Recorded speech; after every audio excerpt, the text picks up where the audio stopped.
the Johnson Wax Program with Fibber McGee and Molly.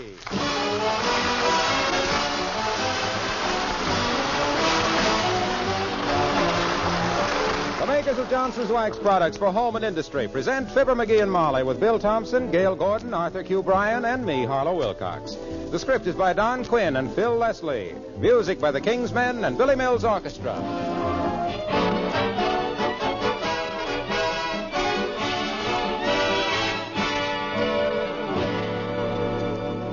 Say, tell me, have you sent in for your personal car initials? The makers of Johnson's Wax want you to try the famous car polish, Johnson's Car New.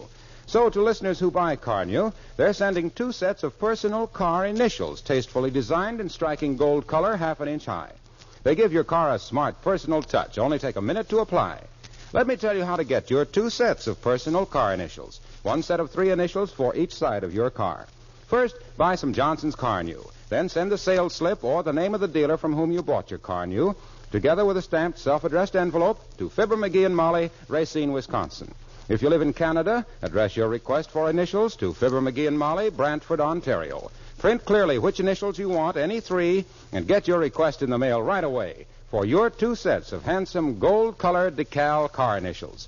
Get some Johnson's Car New tomorrow, sure. Car New is spelled C-A-R-N-U. Now, I'll repeat the instructions. Buy some Johnson's Car New.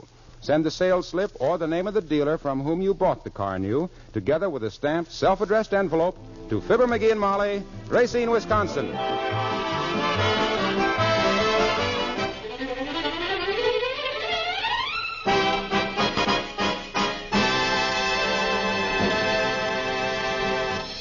June, as the song has it, is busting out all over. The rich are varnishing their yachts, the poor are laughing at the coal dealer, and the great middle classes are planning picnics, like Fibber McGee and Molly.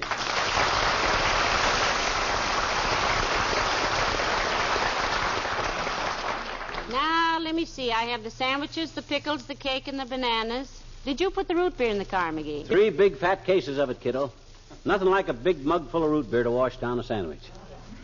And speaking of a big mug full of root beer, is Doc Gamble coming on the picnic? Well, I haven't been able to get in touch with him. If he puts on any more weight, he won't be able to get in touch with himself. You leave word at his office? I left invitations at his office, at the hospital, at his home, and at the county jail. Well, they ought to... At the county jail? Yes, I thought they might call him in on a consultation. Huh? Yeah, there's an epidemic down there, you know. There? In the jail? What kind of an epidemic? Hacksaws, I believe. Hacksaws are tools, not a disease. Oh, I guess I misunderstood. The paper just said that 5 prisoners had broken out with hacksaws. Must have been a dumb bunch of guys. You could kick your way out of that hoosgow with moccasins on. Badly constructed, is it? Badly constructed. Anytime you can't stick your finger through a wall, it's because the sheriff is on the other side leaning against it. I always wondered why... That building is so damp, the deputies made $3,000 last year trapping lobsters in the basement. Why, it's... Hey, you putting some of those oatmeal cookies in Yes, dearie. Now, let me see. I have salt and pepper, knives and forks and spoons. How about oyster forks? Oyster forks at a pic... Well, how else are we going to get the pickles out of the bottle? Last year, I sprained both forefingers and couldn't use my typewriter for 10 days. Oh, well. Never could use it, as a matter of fact. Bye, George. I've meant... Come in. Hello there, daughter. Hello, Johnny. What are you doing? Packing stuff for a picnic, old-timer. Picnic, eh? Yeah. I used to be in great demand for picnics when I was a youngster kid. Yeah? Only feller in town could build a campfire scientific. How did you build a campfire scientific? Well, sir... Well, sir, Johnny, an old Indian showed me the secret. Oh. You take and dig a little trench in the ground, see? And you get some dry hickory twigs, sassafras leaves, and gum off in a pine tree. Yeah. You build a little pyramid out of the twigs, lay the gum on top, spread the leaves around, then lay a log onto it. Yeah? Then you drench it with kerosene and aim a blowtorch at it. Never fails. Another good way is tie a lightning rod on a pile of dynamite and wait for a thunderstorm.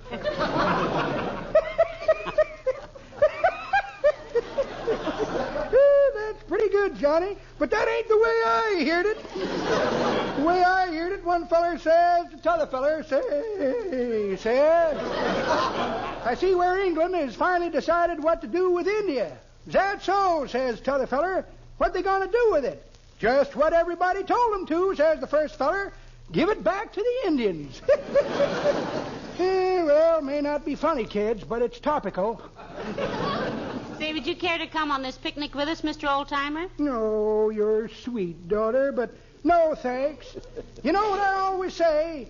Fresh air's all right if you don't inhale. Well, I just dropped in to say howdy. Howdy. Howdy. Howdy. Howdy.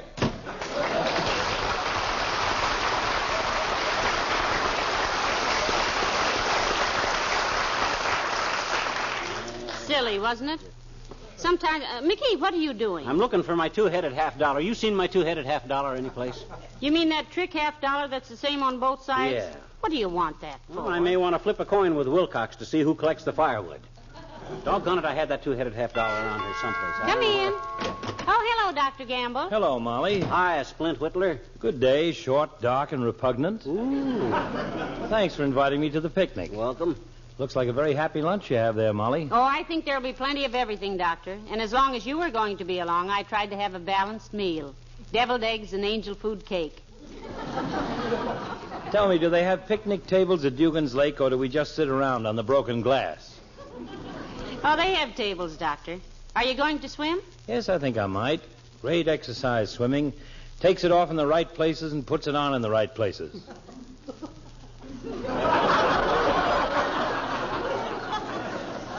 You must have done most of your swimming at night when the best places were hard to find.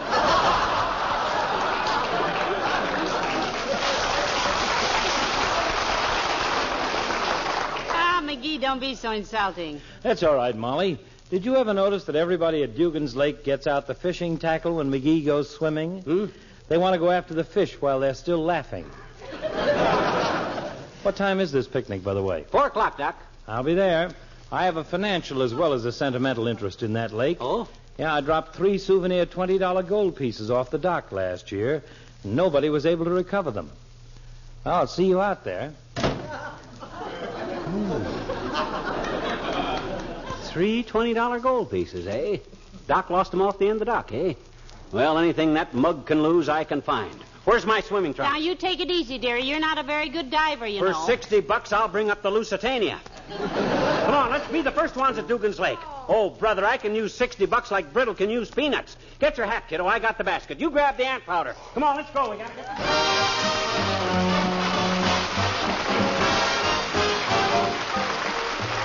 Billy Mills in the orchestra and Cecilia.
wish you'd have had time to buy a new bathing suit, McGee. Those swimming trunks of yours are pretty moth-eaten. I know, but I got a sentimental attachment for them trunks. I saved a guy's life while I was wearing those. Really? Whose? Mine. They fit so bad I didn't want to go buy any hamburgers, so I swam on my empty stomach. Otherwise, I might have got cramps and drowned on... Yes, sir, I was... Oh, stop, McGee. There's Wallace Wimple. We told him we'd pick him up, you know. Gotta get them brakes fixed. Hop in, Wimple, old man. Hello, Mr. Wimple. Hello, folks. My, we're glad you could come on this picnic, Mr. Wimple. Yeah, how'd you get away from Sweetie Face for the day, Wimp? You mean my big old wife? Yes, did she object to your going on the picnic, huh? What could she do, Mrs. McGee? I just put my foot down. My gosh. At last, eh? You really put your foot down, Mr. Wimple. Yes, I did. I put my foot down and waited. Nothing happened. Then I put my other foot down. Nothing happened. So I just dropped out of the tree and ran like everything. What were you doing up in the tree in the first place, Wimp? Reading my bird book. Your what, Mr. Wimple? My bird book. And the silliest thing happened while I was sitting up in that tree. Yeah? A little bird flew up and squatted down on my head like it was a big egg. It was so cute. What kind of a bird was it, Wimp? That was the silly part of it, Mr. McGee. I looked it up in my bird book, and it was an Arkansas nuthatch. Did I ever tell you about the feeding habits of the green-winged Montana twiddle? Twiddle? Yes. A twiddle is like the South Dakota duck-billed gillfinch, except it has wing flaps. Oh.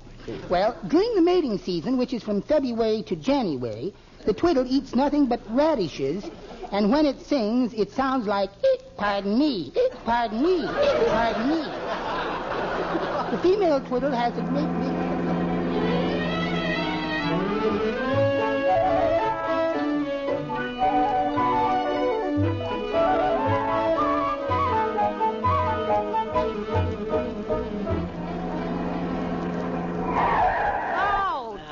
Gotta get them brakes fixed.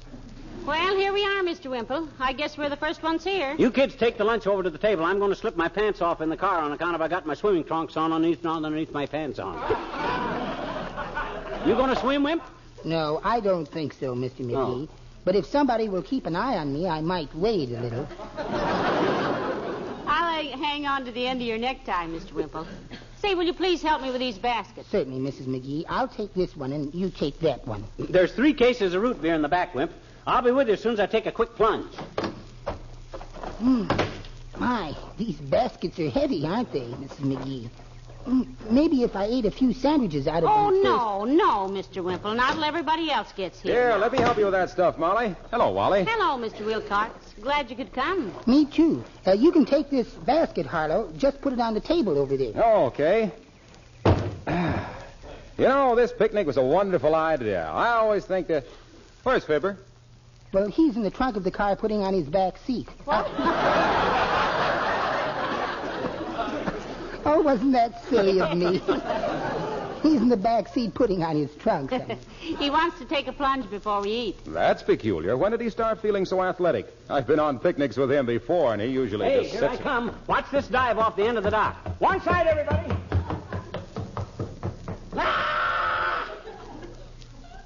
I didn't hear any splash. That must be a very high dock. Or maybe he didn't know there was a rowboat tied right under the end of it. A rowboat, heavenly days, why, them poor man... The dad-ratted lame brain that tied this boat down here, I'd like to busted my neck. That's what it was, the rowboat.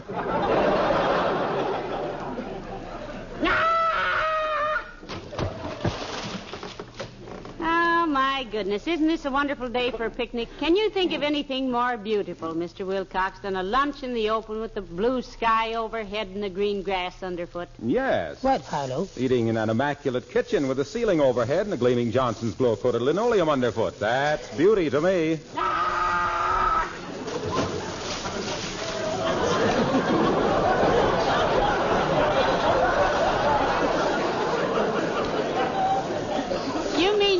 rather eat in a stuffy kitchen than out here at lovely Dugans Lake, Mr. Wilcox? Why, sure. A modern kitchen isn't stuffy anyway, and with glow coat brightening and beautifying the floor, it's the pleasantest room in the house. To me, the nicest room in the house is the hollow space under the front porch.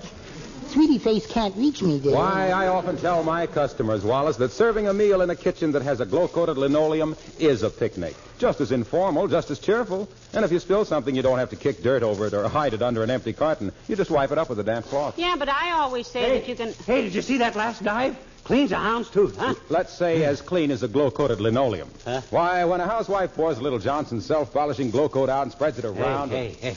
Waxy, please, take a day off, will you?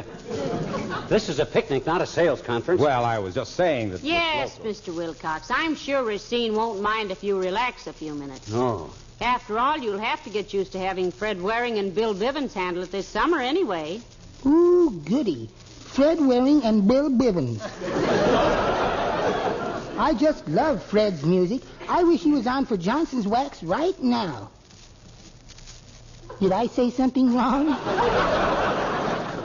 You just bit the hand that's going to feed you, that's all, Win. Hey, have I got time for a few more dives before we eat, Molly? Well, Dr. Gamble and Mayor Latrivia aren't here yet, dearie. Okay, I'll try a few more. Watch this one.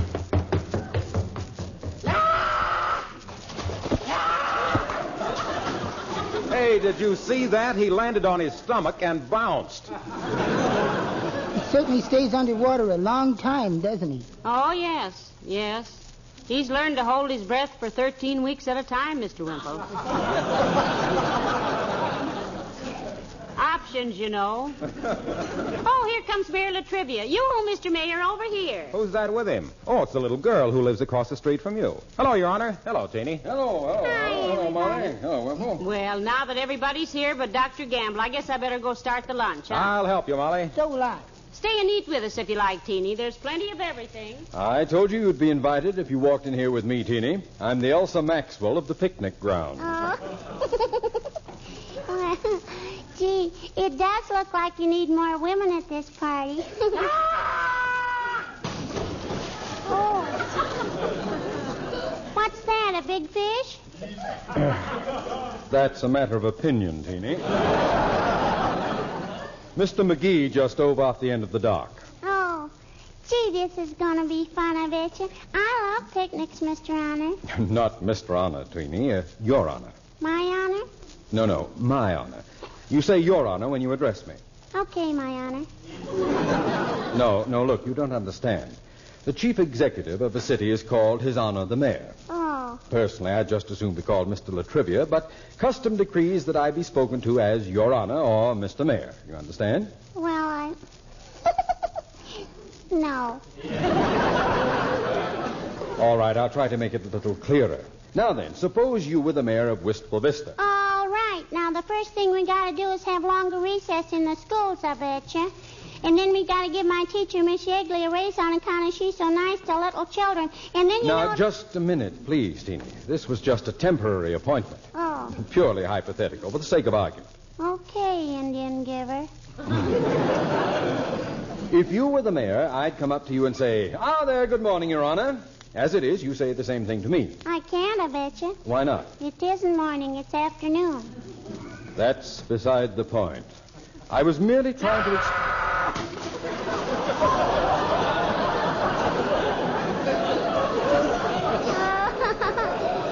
Oh, boy. Listen to Mr. McGee dive. Did you hear that splash, Mr. Honor? It is not Mr. Honor. It's Mr. Mayor. It is not, I bet you. It's Mr. McGee. I saw him when he jumped in. I didn't mean who I am. I mean, I didn't honor the man who jumped into the mayor. Oh, no. Now, give it a chance, Mr. Honor. You addressed me as Mr. Dive. Honor. I'm the man who McGee'd into the splash. Because I was... You said...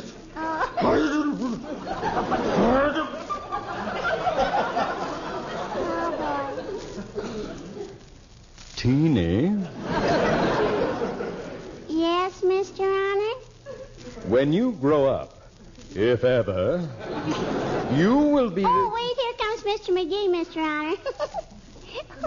Oh, boy, are those ever funny-looking bathing trunks, I bet you. Hi, Mr. McGee. Hi, Teeny. Oh, hi, Latriv. When did you get here? Just a few minutes ago. Huh. I took the liberty of bringing this little... this young lady. Oh. I hope you don't mind. Oh, my gosh, no. Sis, you're as welcome as the flowers in June. June was the name of a goat I had once. She ate a dozen roses, and it was a great improvement. Thanks, Mr. McGee. I just love picnics. No, you do, eh? Yes, I says you do, eh? Do what? Love them. Love what? Picnic. I know it. Hey, where'd you get those bathing trunks, mister? Where'd you get them? I was about to ask the same question, McGee. They seem to have a drape shape with a slack back and a drip hip. Yeah. These are my old track pants, Latrivia. I've clung to them like they're clinging to me right now. And just because I made the mistake of hanging them up for 20 years by the seat, Hey, is that safety pin still in there where I tore them a little bit? Sure it is, mister. It hardly shows unless somebody notices it. I was about to suggest that you... All right, everybody, soup's on. Come and get it. Swell. I got a great appetite. Run and get the blanket out of the car, will you, Teeny? I don't want to catch cold in these wet trunks. Okay, mister. McGee, before you sit down, Huh? that safety pin, did you get congressional authority for that? Congressional authority? What has Congress got to do with a safety pin in my swimming trunks? Rent control. Oh. Coming, Molly. Move over.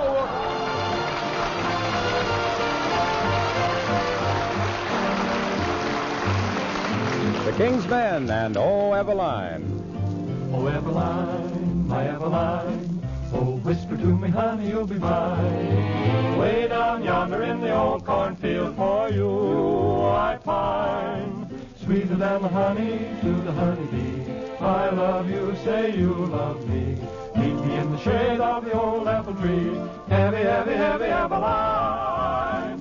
Oh, Eveline, be mine. Oh, Eveline.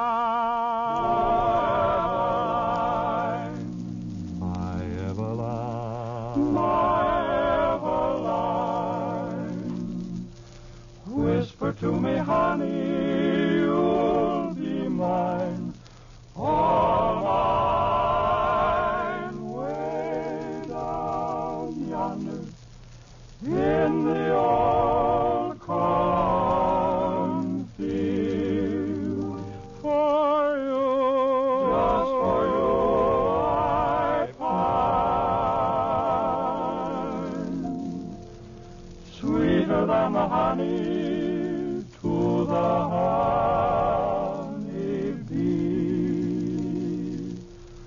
I love you. Say you love me. Meet me in the shade of the old apple tree.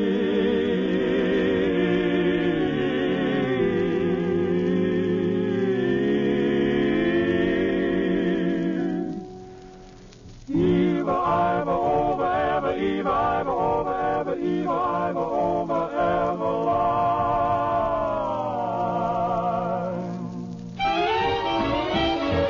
Eveline, be mine, be mine, be mine, be mine, Eveline.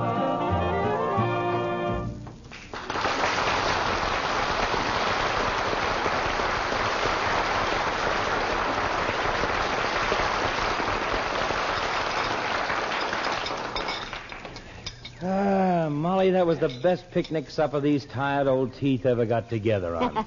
Well, thank you, Doctor. I was afraid for a while you weren't going to come. What delayed you, Fever Chart? Somebody tried to sneak out of the hospital without giving you his gold filling? No, one of the nurses asked me to remove a small wart that was bothering her. Oh, really? How'd you treat the wart, Doc? With considerable respect. Huh? His father is our wealthiest patient. Can I have another piece of that cake, Molly? Why, certainly, Doctor. As soon as Mr. Wilcox and Mr. Wimple and Teeny get back with some firewood, we'll make a fire and roast marshmallows, huh? No, you go ahead. But I'm going in the lake again in a few minutes, as soon as I think it's safe after eating. My boy, after what you stowed away, you are liable to get cramps in anything better than a heavy fog up until April of 1967. Furthermore, I here think... come the boys and Teeny with some firewood. Bring it right over here, everybody. Here's mine, Molly. Dump it right here. That's right, and thank you. It's quite a hefty batch of kindling, Junior. What'd you tear down, a boathouse? Oh, look how much I got Bye, everybody. Well, good for you, Teeny. That's wonderful. Just drop it on the pile there. Okay.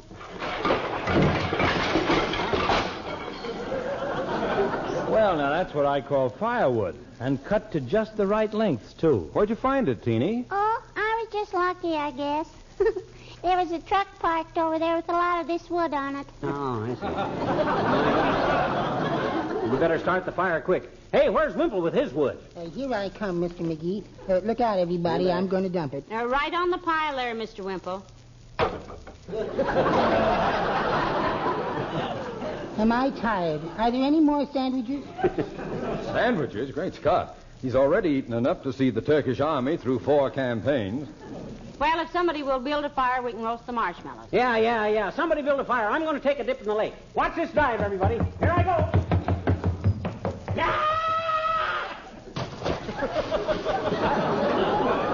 I never saw a man so enthusiastic about diving. What goes with him, Molly? Well, I suppose he has his reasons, Mr. Wilcox. I have a theory about it. People have been telling him to go soak his head for so many years, he finally caught on. Oh, well, gee, maybe he just likes to swim, maybe, huh? Nobody could like to swim the way he does, Teeny. Oh? He fancies he's doing the Australian crawl because he's down under so much. Well, he works hard. After all, he's made 57 dives that I've counted. 4 of them good. My goodness, he's awfully quiet. Why, of course he is. He's underwater, looking around. Looking for what? Well, frankly, he's trying to find some gold pieces Dr. Gamble lost off the dock last year. Gold pieces? Oh, that's very amusing, Molly. He's got the right idea, but the wrong dock. I lost him off the one at the other end of the lake. Well, my goodness, I'm going down and tell him he's wasting his time. I'll go with you. I want to see his face. And it's the first time I ever said that.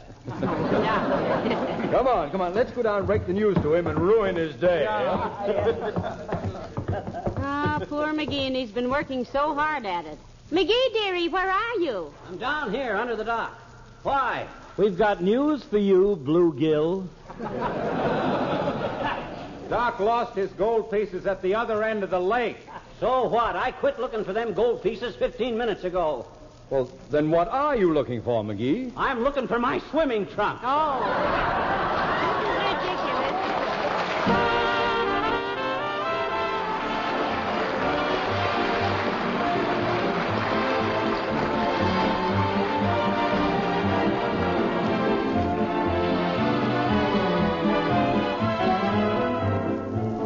I suppose a lot of you folks have seen the famous Broadway play, Life with Father. Well, next Saturday night, this hilarious stage comedy will break the world's record for long runs.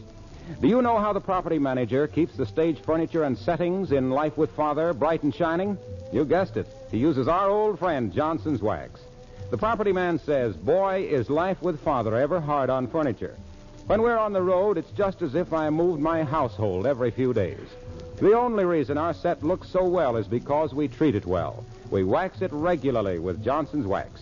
Before the curtain goes up, we give the furniture a final quick dusting, and even in the glaring spotlights, the set always looks clean and shining. Unquote. Well, there you are, another polished performance for genuine Johnson's wax. Everywhere you go, you find this grand product protecting and adding sparkling beauty to all kinds of floors, furniture, and woodwork. America's favorite, Johnson's Wax, paste, liquid, or cream.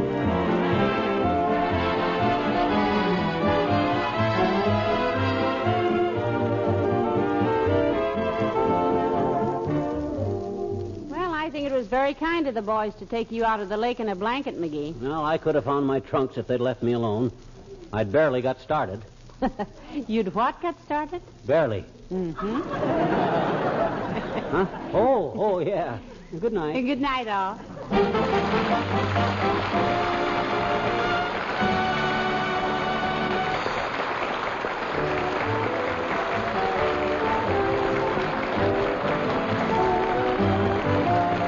This is Harlow Wilcox, speaking for the makers of Johnson's Wax products for home and industry, inviting you to be with us again next Tuesday night. Good night.